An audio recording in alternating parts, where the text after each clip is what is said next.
시편을 묵상하면서 사실은 맨날 이렇게 강도가 너무 세고 높은 이런 노래를 계속 부르나 그런 생각을 저 개인적으로 하게 됐습니다. 그래서 제가 불편하면 성도님들도 불편하지 않을까? 그래서 지난주에도 그런 말씀을 나눴는데 지난 한 주간은 감사했어요. 감기가 엄박 걸려가지고 아마 몸이 조금 연약하니까 더 이렇게 집중하게 되는 것 같아요. 시편의 언어가 너무 감사했습니다. 특별히 오늘 묵상할 시편 102편을 읽으면서 두 가지에 놀랐어요. 그 첫 번째는 이 시편이 지금부터 약 3,000년 전의 신자가 노래했던 그런 시라고 하는 것입니다. 놀랍지 않으십니까?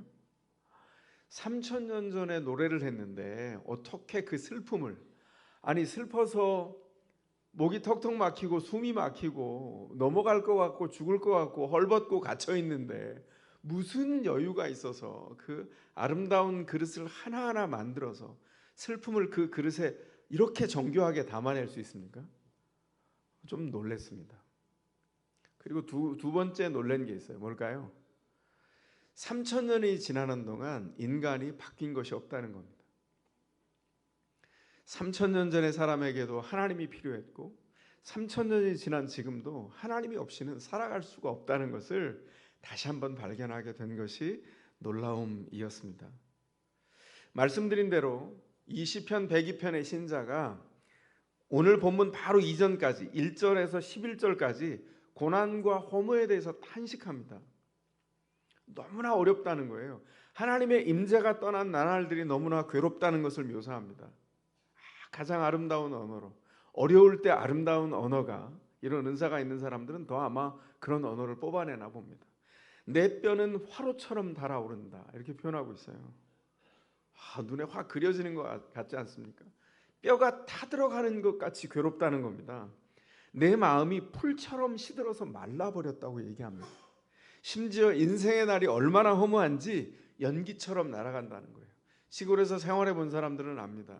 밥 지을 때 굴뚝에서 연기 쑥 올라가면 그 하얀 연기가 공중에서 순식간에 흩어져서 어디 있었는지도 발견하지 못할 만큼 없어져 버립니다. 신음을 하다가 지쳐서 뼈와 살이 말라 붙었다 이렇게 얘기하고 있습니다. 외롭고 의지할 것 없는 불안한 나날들, 잠 못 이루는 나날들이 되어서야 하나님을 찾아 나서게 됐다는 거예요. 여러분은 어떻습니까? 그냥 늘 좋고 하늘을 날 것 같이 세상에서도 잘 나가고 있고 이럴 때도 기도가 잘 되던가요? 저는 안 되더라고요. 그래서 저는 이 시편의 이 신자가 충분히 이해가 됐어요. 어려우니까 나오는구나. 어려우니까 나랑 똑같구나 이런 생각이 들었어요. 다 우리 동창생들이죠. 감사한 건 뭐냐면 어려운 때에도 나오지 못한다면 저주인데 어려운 때가 되었는데 비로소 하나님이 아니면 길이 없다는 걸 발견하게 됐다는 거예요. 신자의 특징은 뭐냐면 사방이 막히면 하나님께만 길이 있다는 것을 발견한다는 겁니다. 그래서 11절이 지나가고 12절이 시작되는 시작에 이렇게 말하죠. 그러나 주님, 내 삶은 이렇게 허무하고 환난 가운데 있지만 그러나 주님은 영원히 보좌에서 다스리십니다. 주님이 영원히 보좌에서 다스리기 때문에 내가 주님 앞에 기도할 수 있게 됐다는 거예요. 그리고 나서 13절에서 이렇게 말합니다. 주님 일어나셔서 시온을 긍휼히 여겨주십시오. 때가 왔습니다. 시온의 은혜를 베푸실 때가 왔습니다. 이렇게 말합니다. 이 신자가 고난과 허무의 때, 이 환난의 때를 어떻게 바꾸어 갑니까? 오늘 이 시편 102편의 메시지가 2020년 우리와 함께 하실 하나님께 나아가는 길이 되기를 바랍니다. 그래서 먼저 이 시편을 통해서 하나님께서는 2세대 교회에 말씀합니다. 하나님의 은혜를 맛봐라. 주님께서 우리에게 강권하고 있습니다. 하나님이 준비하신 위로가 임할 때 환난을 이길 힘을 얻습니다. 흔들리지 않는 위로가 하나님께로부터 오고 그 위로는 은혜에 담겨 있다는 것을 알게 되죠. 그래서 이 신자가 탄원합니다. 시온의 은혜를 베푸실 때가 되었습니다. 시온이 어떤 상태예요? 16절에 보니까 시온은 다시 세워져야 되는 상황입니다. 무너졌어요. 쇠락했습니다.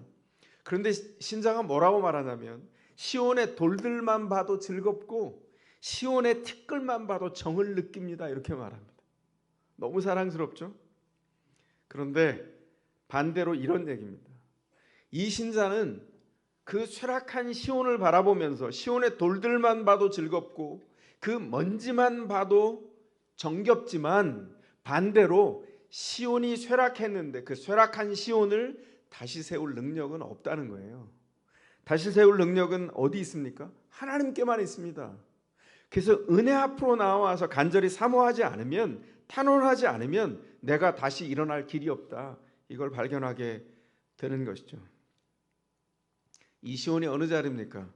오늘 묵상하고 있는 우리에게는 오늘날의 교회입니다. 여기까지 얘기하면 이제 교회의 격언이 된 이야기를 여러분들이 마음에 떠올릴지도 모르겠어요. 그게 뭐죠? 이 세대 교회가 세상을 변화시켜야 되는데 교회가 얼마나 힘이 없어졌는지 세상이 그만 교회 안으로 떡하니 들어와 있다, 이렇게 말합니다. 저는 원래는요, 은사가 나쁜 점과 단점을 우다다다다다 볼 수 있는 은사를 가진 사람이에요. 제 20대부터 그랬습니다. 예수 믿은 게 기적이죠. 안 믿었으면 어떡할 뻔했어요. 근데 예수 믿고 나서도 그 은사가 빠져나가질 않아서요. 20년 조금 전에 그때 교회에 대한 논리정연한 비판을 다 가지고 있었습니다. 1 이렇고 2 이렇고 이렇게 쫙 가지고 있었어요. 그걸 만나는 친구와 동료와 후배들에게 다 나눴습니다. 그리고 그것은 틀리지 않아서 문제였어요. 비난이 계속 이어지고 비난하는 동안 나는 교회를 비난할 만큼 대단한 사람인 걸로 생각했던 것 같아요. 20수년이 지났습니다. 그런데 어느 날 공부를 다 열심히 마치고 돌아온 한 목사가 저를 만나게 됐어요. 불과 몇 년 전 이야기입니다. 근데 이 목사님이 저한테 이러는 거예요. 목사님, 오래전에 목사님이 교회가 이러저러하다고 말씀하지 않았어요? 제가 진땀이 쫙 났습니다. 나 저거 잊어버렸는데, 저거 내려놓은 지 오래됐는데. 그래서 제가 그랬어요. 목사님, 기억력이 진짜 좋으시네요. 저는 근데 잊어버렸는데 제가 한 얘기가 맞긴 맞아요. 그런데 이제는 그렇게 교회를 비난할 시간이 없습니다. 이제는 살아내야 돼요. 저 반성 많이 했습니다. 그럴 시간 없고요. 살아내야 됩니다. 교회가 잘못된 이유는 나 빼고 다른 사람이 다 잘못된 것이 아니라 교회가 그렇게 쇠락해 갈 때 나도 포함돼서 그 안에서 우리가 다 무너져서 은혜 안에 각성되지 않았기 때문입니다. 다시 한번 돌아보아야 합니다. 그렇게 얘기를 했습니다. 2020년 이제 개척한 지 3년째를 맞이하는 더샘물 교회가 어디에 어떤 방향을 놓고 하나님 앞에 세워져야 할까요? 우리는 이전의 교회를 비난하는 사명을 갖고 태어난 교회가 아닙니다. 하나님께서 원하시는 교회가 무엇인지를 살아내도록 부름받은 교회예요. 우리가 그 일상에서 그 일을 살아서 평범해 보이는 작은 일상 안에 하나님이 말씀하시면 순종하여 담아내고, 환난을 주실 때 그 환난 안에 들어있는 하나님의 은혜가 무엇인지를 발견하고 주님께 더 다가가도록 일상에서 은혜를 맛보아 다시 세워지는 것이 더샘물 교회가 부름받은 사명입니다. 그렇다면 여러분은 어떻게 살아가야 될까요? 여러분 개인에게도 하나님이 주신 숙제들이 분명히 있다고 생각합니다. 하나님의 은혜가 임하기 전에는 시온은 시온이 아니에요. 여기 보면 시온이 지금 넘어졌다 그랬죠. 시온을 일으킬 때가 됐다고 했다는 건 시온이 쇠락했다고 얘기했습니다. 시온이 어느 곳이죠? 예루살렘입니다. 성전이 있는 곳입니다. 하나님의 임재가 있는 곳이에요. 믿음의 사람들이 가득했던 전성기 때에는 절기 때마다 세계 각국에서 사람들이 모여와서 과연 하나님이 통치하신다는 것을 끊임없이 찬미하면서 예루살렘이 사람이 없는 적이 없었습니다. 그 성전은 화려했고 그 성전 안에서 하나님의 임재를 가득 느끼고 사람들이 들어가고 나갔습니다. 그러나 그 겉모양 안에서 사람들이 안주하면서 하나님의 은혜를 주목하지 못하고 한 사람씩 한 사람씩 떠나가고 자기가 원하는 욕망 안으로 달려갔을 때 사람들은 그들을 하나님의 백성이라고 말했지만 그들은 이미 무너져버린 쇠락한 예루살렘에 불과했다는 것이죠. 그리고 수많은 믿음의 예언자들을 보내서 하나님이 경고하셨습니다. 그들이 듣지 않았어요. 하나님의 아들 예수께서 인간의 몸을 입고 오셔서 뭐라고 하셨죠? 사도 요한이 요한복음에 생생하게 그 기록을 남겨놓고 있습니다. 그 패역한 사람들, 쇠락했지만 아직도 자기가 예루살렘이라고 시온이라고 말하고 있는 유대인들과 바리새인들을 향해서 예수님이 뭐라 그랬습니까? 이 화려해 보이는 성전을, 너희가 하나님의 임재가 여전히 있다고 믿는 이 하나님의 성전을 헐어버려라. 내가 3일 만에 다시 세우겠다. 그랬더니 유대인들이 발끈했습니다. 46년 동안 지은 성전을 뭐라고? 3일 만에 다시 세우겠다고. 무슨 말도 안 되는 소리. 그 사도 요한이 뭐라고 해설을 담아 놓았죠? 이것은 예수께서 자기 육체를 가리켜 하신 말씀이라, 그가 죄를 위해서 죽고 3일 만에 죽음에서 일어나서 죽음을 이기고 부활하실 것을 말씀하셨다. 그리고 어떤 일이 벌어졌어요? 십자가에 달리실 때 함께 있었던 제자들이 넘어지고 자빠져서 은혜를 떠나서 다 넘어져 있을 때 예수께서 부활하셔서 오셔서 그들을 다시 모으시고 약속하신 성령을 보내셨을 때 그들은 눈을 뜨고 가슴에 이제 새로운 심장이 생긴 것처럼 가슴 뛰면서 하나님께서 어떻게 역사하시는지를 보았어요. 예수 그리스도를 통한 임재가 성령을 통해서 확실하게 함께할 때 성전은 빈 껍데기에 불과했고 그 예루살렘에 올라가는 그 길가에서, 그리고 성전 바깥에 있는 솔로몬 행각에서 하나님의 역사가 제자들을 통해서 이루어졌어요. 그들이 누구였습니까? 우리의 앞선 가장 먼저 세워진 교회였습니다. 하나님의 은혜가 임해야 시온은 시온다워집니다. 시온은 다시 세워집니다. 하나님께서 그 은혜로 세우지 않으면 이 화려한 성전은 벽돌 더미에 불과하다고 분명히 말씀하셨어요.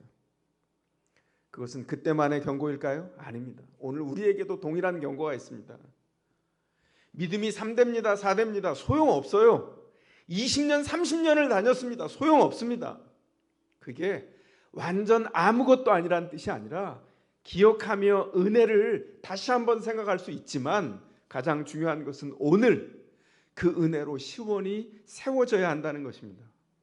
하나님이 세우신 시온이 시온답게 세워지려면 허무와 고난과 환난에 둘러싸인 우리의 삶에서 그 고난과 환난 가운데 무너져가는 시온인 우리 개인의 신자의 삶이 하나님의 은혜를 만나서 다시 세워지는 축복이 있어야 된다는 거예요. 여러분은 도대체 무슨 낙으로 2019년을 살았습니까? 2020년 바뀌어진 새해를 맞이해서 무슨 낙으로 살아가려고 하십니까? 힘겨운 삶의 씨름을 하면서 나이가 들어갈수록 뭐 그렇게 원하는 것, 낙이 별로 없다고 말하는 게 계속 드러납니다. 어르신들이 그렇게 얘기하는 걸 못 알아챘었는데 이제 요만큼씩 알아갈 것 같아요. 전도사가 이야기하고 있는 낙이 없는 인생이 무엇인지를 알 것 같아요. 무슨 낙으로 삽니까? 그건 낙이 없는 인생이 아니라 실제 가장 중요한 기쁨이 무엇인지를 발견케 하시려는 거죠. 뭐죠? 하나님의 은혜입니다. 은혜 아니면 우리는 설명할 수 없어야 해요. 그게 신자입니다. 여러분, 하나님의 은혜 아니고 설명이 가능합니까? 신자가 아닙니다. 신자의 문의를 가진 세상에 있는 사람일지도 몰라요.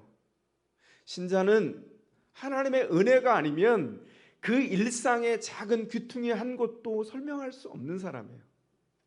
결혼, 양육, 직장생활, 사람과의 관계, 내 내면의 고민, 내 육체의 질병, 그 어떤 것도, 어떤 귀퉁이도 하나님의 은혜가 아니고선 설명할 수 없는 사람, 그 사람이 바로 신자입니다.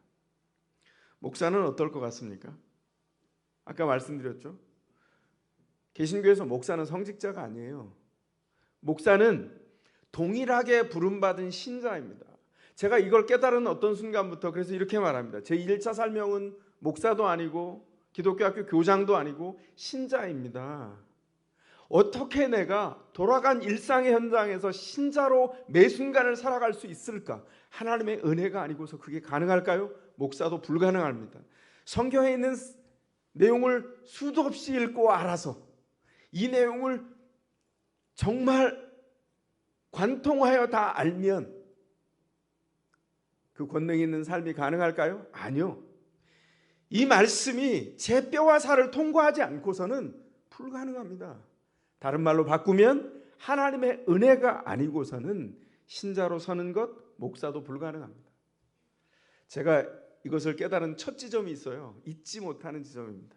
제가 그 스승님께 참 감사하는데, 제가 신학대학원을 다닐 때 원래 목회자로 훈련받는 사람이 제일 교만합니다.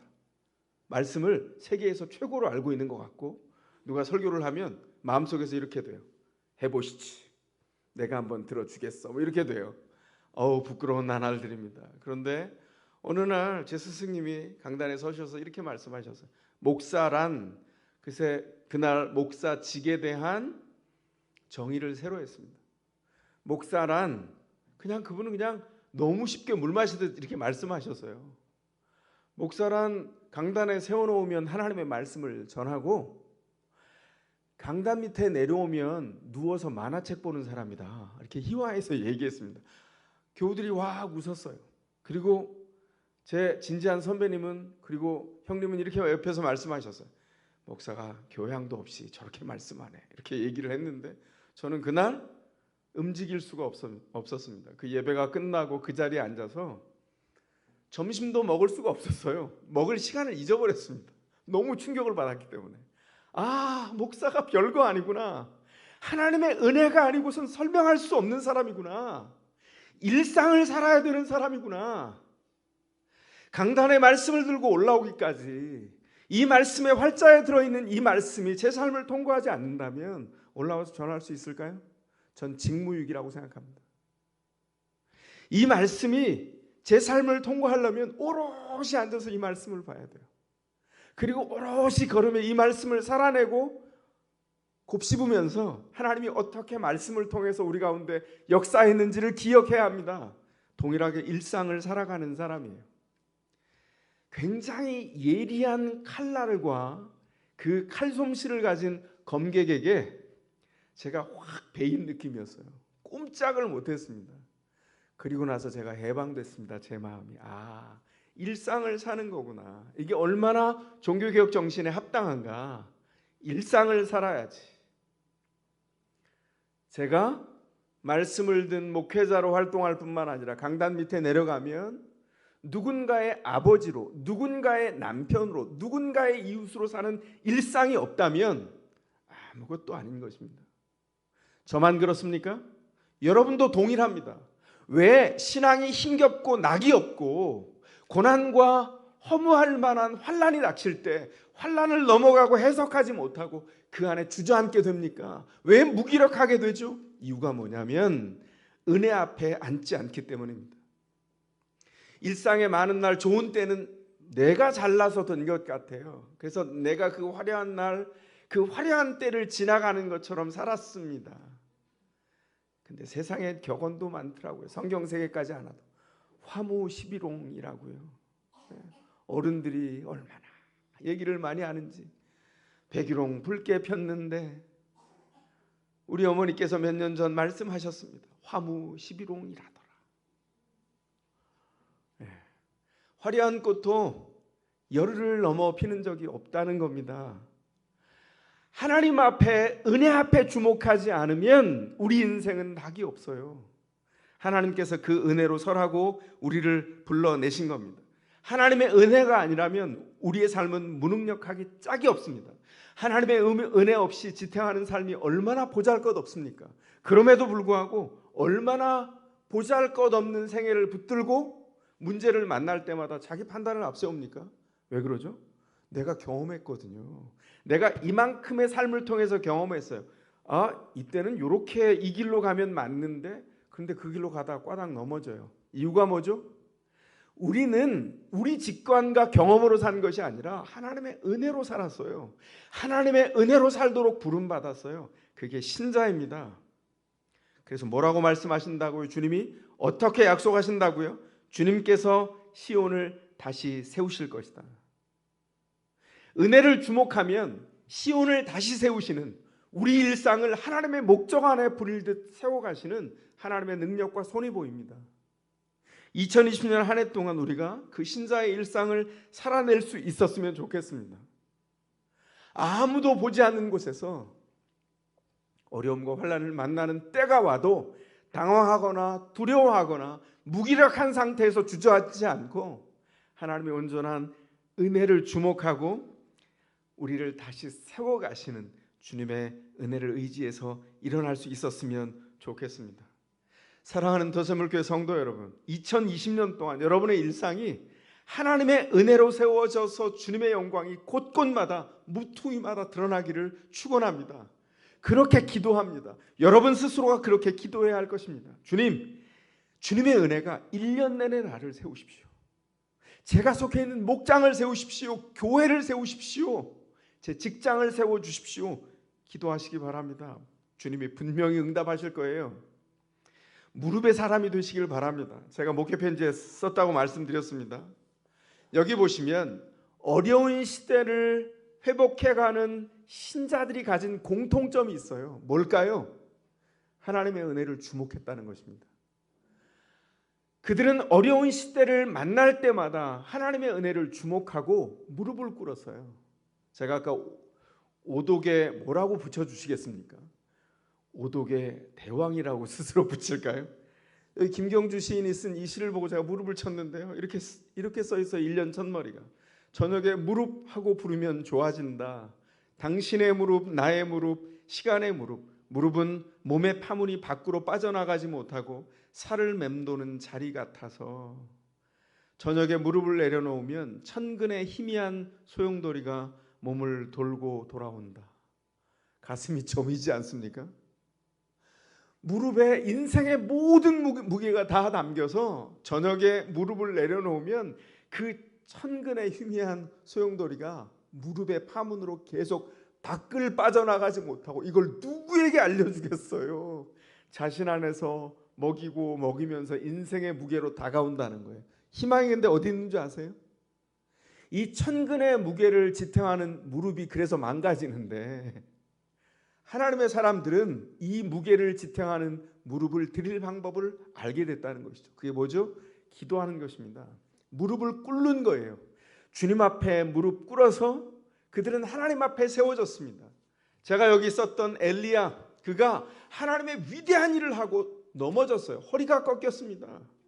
영적인 깊은 우울증에 빠지려고 할 때 하나님이 그에게 위로를 주셨어요. 뭘까요?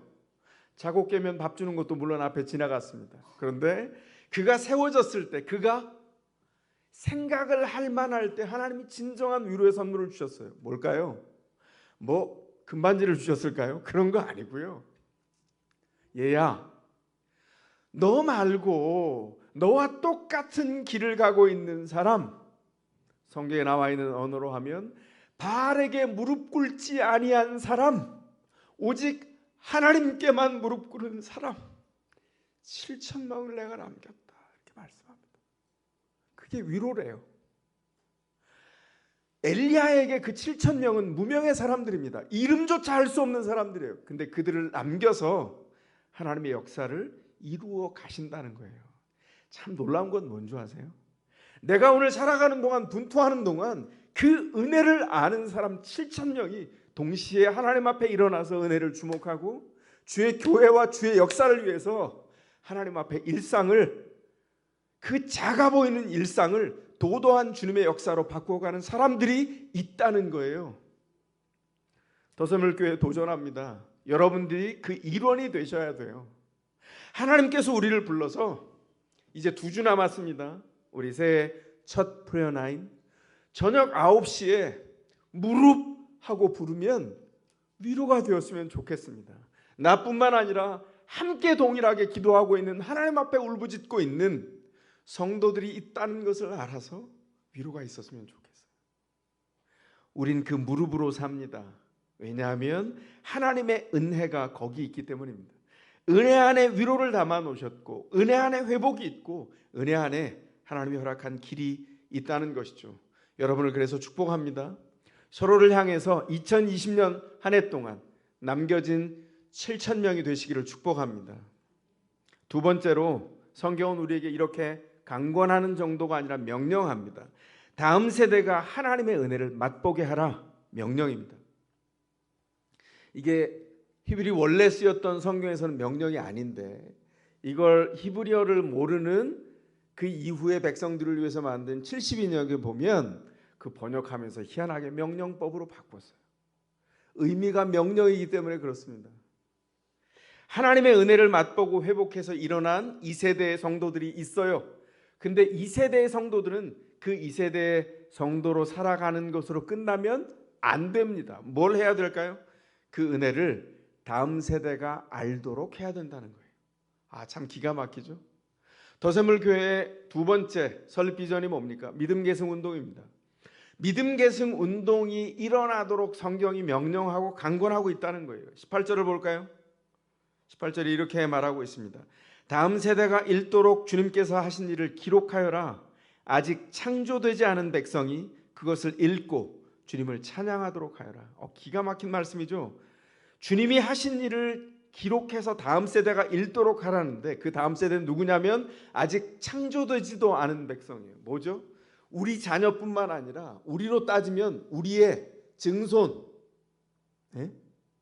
우리의 자손뿐만 아니라 자손, 증손, 고손이든지 그 뒤를 이어서 나오는 모든 세대가 믿음의 세대가 되기까지 그들을 위해서 기록하라는 거예요. 기가 막힌 명령입니다. 이 세대가 환난과 허무와 고난을 넘어서서 세워진 다음에는 할 일이 뭐냐? 기록하는 것입니다. 뭘 기록하는 것이죠? 하나님이 하신 일이에요. 하나님이 은혜를 통해서 우리 세대에 무엇을 했는지 기록하라는 거예요. 하나님이 은혜를 주셔서 허무와 환난의 속수무책인 우리의 삶에 오셔서 우리의 삶을 반전을 이루어 주셨다는 거예요. 풀처럼 시들어갈 때 싱싱하게 다시 돋아날 수 있도록 우리를 바꾸어 주셨다는 것입니다. 시장언어로 하면 어떤 거죠? 새 빠지게 고생하고 인생의 나날을 지나갔는데 주님이 건져 주셨어요. 뭘 기록할까요? 고생한 날을 기록할까요? 아니요. 그거 아니요. 고생한 날을 기록하는 것이 아니라 고생이 무슨 훈장입니까? 창피한 일이죠. 하나님의 은혜가 있을 때 고생은 훈장이 되기 시작합니다. 뭘 기록하라는 거예요? 환난의 인생을 반전시킨 핵심을 기록하라는 겁니다. 핵심이 뭐죠? 하나님의 은혜입니다. 그 은혜 때문에 살았어. 그러므로 하나님이 우리에게 말씀하는 거죠. 네가 하나님의 은혜로 살았으니 그 은혜로 즐거이 살고 그 은혜를 다음 세대에 계승해라. 이게 명령입니다. 우리 삶은 그래서 오늘 하나님의 은혜 없이는 설명이 불가능해야 돼요. 2020년 한 해 동안 우리가 기도할 것, 하나님의 은혜 없이는 설명 불가능하도록 제 삶을 은혜 가운데 인도해 주십시오. 제가 자랑할 것은 오직 하나님밖에 없도록 해 주십시오. 이렇게 해야 될 것입니다. 지난 한 주간 동안 2박 3일 동안에 교회의 이후의 사역 때문에 세미나에 참석하고 왔습니다. 우리 성도님들 6분과 참여하고 왔는데 제가 이렇게 속해서 매일 이렇게 나눴던 그룹은 목사님들이었어요. 8분의 목사님이 원탁에 동그랗게 둘러앉아서 나누는데 다른 모임하고 좀 달랐습니다. 다른 모임은 가면 목사님들이 자랑합니다. 목사님 자랑 뻔하거든요.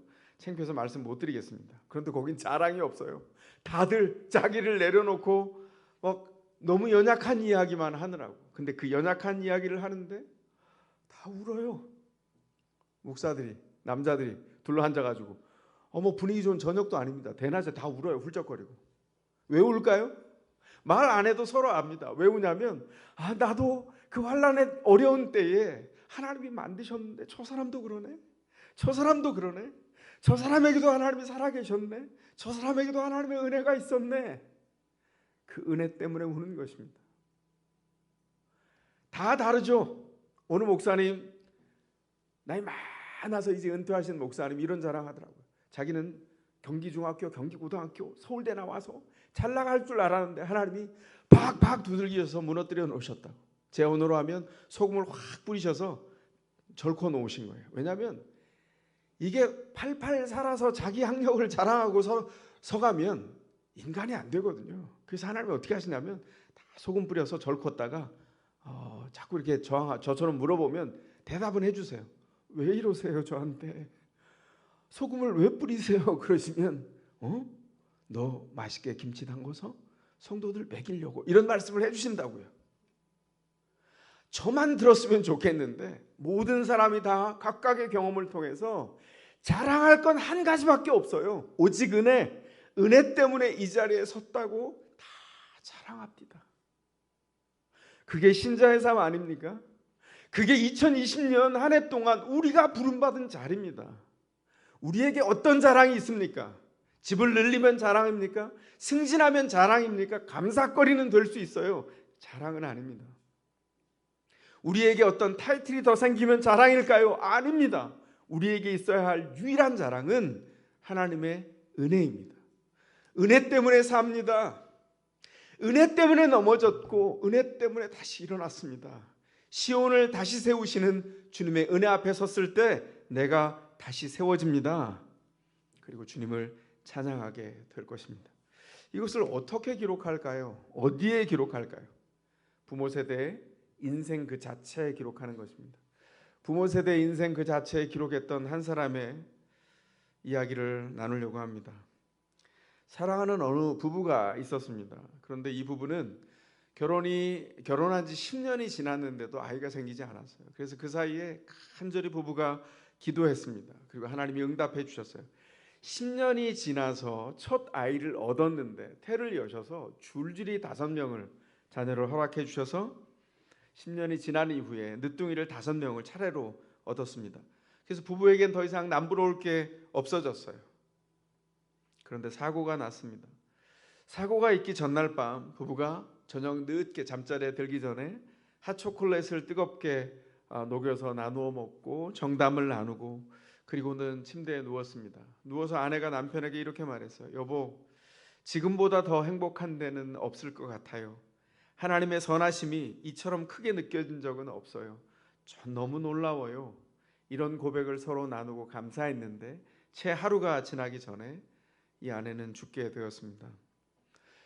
이 잠든 그 다음 날 어떤 계획이 있었냐면 자녀 5명을 데리고 오랜만에 방문한 장모님을 모시고 큰 밴에 가족을 다 태우고 멀리 자녀들의 체험학습을 위해서 여행을 떠났다가 돌아오는 길이었어요. 하룻길에 갔다가 돌아오는데 늦은 밤에 남편이 조심스럽게 운전을 했습니다.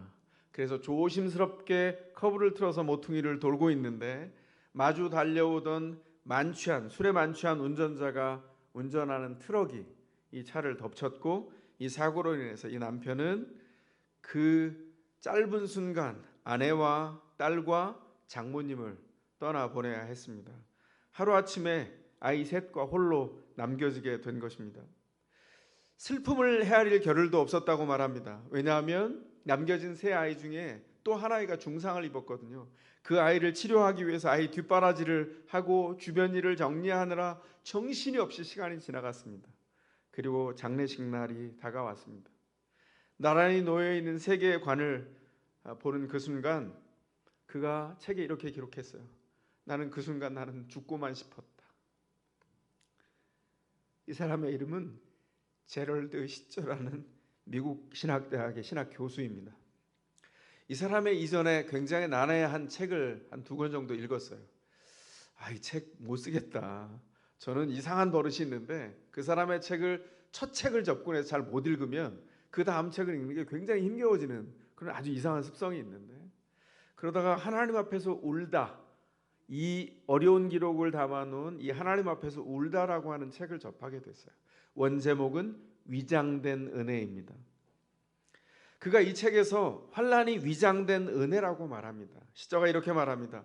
환난과 상실은 감추거나 그 사실을 부인한다고 없어지는 것이 아니다. 기쁨처럼 일상의 것으로 함께 더불어 살아가는 방법을 익혀야 한다. 그리고 이 고통의 시간을 벗어나서 회복한 다음에 회복에 대해서도 새롭게 해석합니다. 회복은 예전의 것을 그대로 복구하는 것이 아니다. 진정한 회복은 고통으로 인해 더 넓은 자아로 나아가는 것이다. 이렇게 말해서 복구할 수 없죠. 죽은 아내가 살아서 되돌아오기는 어려운 일이죠. 그러나 아내가 죽었다는 그 사실을 그대로 받아들이고도 그 빈 자리를 새롭게 메꾸어 가시고 새로운 길로 인도하시는, 자아가 넓게 확장되는 하나님의 인도를 따라 서게 되었다고 얘기합니다. 이렇게 얘기하니까 신학자라서 이 사람이 이렇게 선 것 같습니까? 이 책의 절반 이상이 다 고통의 기록입니다. 나는 아무것도 할 수 없었다. 내가 전공한 신학은 무용지물에 불과했다. 내 이 고통에 대해서 아무 대답을 줄 수 없었다. 그가 고급스럽게 전공했던 신학적인 용어, 그 모든 것을 다 뒤로하고 하나님의 은혜에 직면했을 때 그때 보게 됐다는 거예요. 위장막, 환난이라고 하는, 상실이라고 하는 위장막 뒤에 숨겨있는 하나님의 은혜를 발견하게 되었다고 얘기합니다. 제가 여기까지 읽어나가다가 이 사람을 다시 봤어요. 정말 하나님 앞에 선 신자구나. 시저가 또 이렇게 말합니다. 상실은 질서 있던 우리를 쳐서 넘어뜨린다. 상실을 겪음으로 우리는 자신의 모습을 잃어버린다. 그러나 우리 자신의 모습을 잃어버림으로써 우리는 하나님과 소중한 관계를 시작한다. 이 경험은 우리를 깊은 영적 각성과 하나님의 은혜로 인도한다. 피로 쓴 기록입니다. 하나님의 은혜가 아니면 벗어날 수 없었던, 회복될 수 없었던 그 자신을 여기다 기록해 놓고 있어요. 제랄드 시저가 이 상실을 통해 회복을 말합니다. 시저는 다시 세워져야 할 시온이었습니다. 그가 하나님의 은혜를 주목할 때 그는 하나님의 은혜로 인하여 다시 세워졌습니다. 고통과 상실, 그 환난의 날은 마치 1월의 겨울 숲속과 같다고 생각이 됐어요. 1월의 숲속에 가보십시오. 볼 것이 아무것도 없습니다. 그 푸르던 나무는 잎을 다 떠나보내고 앙상한 가지만 남아서 정말 초라하게 서 있어요. 사람들은 지나가며 얘기합니다. 겨울엔 숲에 볼 게 없군. 너무 스산해. 그런데 그 나무는 정작 무엇을 하고 있습니까? 그 겨울을 건너서 봄이 되는 동안 경험했던 인생을 가진 사람들은 알고 있죠. 봄이 되었을 때 그 겨울을 준비하지 않으면 푸른 잎과 붉은 꽃을 피워낼 수 없어요. 그 나무는 여지없이 은혜를 주목하여서 겨울을 지나서 봄을 맞이할 것입니다. 하나님 앞에 신자가 이와 같다는 겁니다. 제랄드 시저는 무너진 시온이었어요. 그러나 그를 하나님의 은혜가 다시 세웠습니다. 여러분에게 묻습니다. 여러분의 시온은 어떻습니까? 헐벗었습니까? 감옥에 갇혔습니까? 죽을 것 같이 죽음 아래로 내려가는 것 같습니까? 하나님께서 말씀합니다. 은혜 앞에 세워져서 그 은혜로 인하여 내가 너를 감옥에서 놓이게 하고 죽음에서 일어나게 하고 헐벗은 너에게 영광의 옷을 덧입히리라. 언제 일이 가능합니까? 환난에 묶여져 있는 하나님의 은혜의 위장막을 벗기 전까지는 불가능합니다. 하나님의 은혜를 그 환난 속에서 발견해야 가능한 일입니다. 우리 다 웃고 있지만 우리가 웃는 게 아니죠. 우리 일상을 돌아볼 때 얼마나 무거운 일이 많습니까? 그런데 기억하십시오. 모두가 무겁지만 신자는 다릅니다. 하나님의 은혜를 주목하기 때문입니다. 그래서 여러분에게 권면합니다. 2020년 한 해 동안 환난의 위장막을 벗기고 은혜 안에 서는 일상이기를 축원합니다. 시저가 그래서 그의 자녀들에게 자기 인생을 통해서 하나님의 은혜를 기록으로 남겼습니다. 이제 우리 차례죠. 시저처럼 글재주가 많은 사람들, 그 은사를 가진 사람들은 기록으로 남겨야 합니다. 그러나 모두가 글재주를 가졌습니까? 아니죠. 우리는 어디에 남겨야 합니까? 우리 모두가 남겨야 될 노트가 있어요. 어딜까요? 인생 그 자체입니다. 부모 세대가 온몸을 통해서 하나님의 은혜로 사는 것입니다. 뼈에 하나님의 은혜를 새기고 그 은혜가 우리의 살을 통과해서, 우리의 인생을 통과해서 자녀가 우리를 볼 때 하나님의 은혜가 아니면 아빠의 인생은 해석할 수가 없고 하나님의 은혜가 아니면 엄마의 인생은 세울 수가 없어. 자녀가 고백할 수 있기까지 우리가 그 은혜로 사는 것이죠. 고생하는 건요, 세상 사람들 다 합니다. 신자도 마찬가지예요. 그런데 신자가 다른 게 뭘까요? 그 고생을 하나님의 은혜를 직면해서 은혜와 함께 고생을 버무려내는 법을 알아요. 하나님이 초청해 주셨기 때문에 그래서 고통 속에서 위장된 은혜를 만나서 신자로 시온으로 다시 세워집니다. 하나님이 우리를 초청한 자리입니다. 권면합니다. 그 신자가 되십시오. 2020년 한 해 동안 더샘물 교회에 속해 있는 모든 성도들이 그 은혜를 직면하고 인생을 세워서 자기 인생을 세울 뿐만 아니라 다음 세대에게 온몸으로 쓴 그 책이 되어서 읽을 수 있도록 해 주었으면 좋겠습니다. 우리가 그 책을 만듭시다. 그렇게 세워집시다. 하나님께서 은혜 아니면 살아갈 수 없도록 우리를 만드시고 그 은혜로 다음 세대를 살라고 인생을 책으로 써서 읽히게 되기를, 바로 그 책의 주인공이 되기를 주의 이름으로 축원합니다.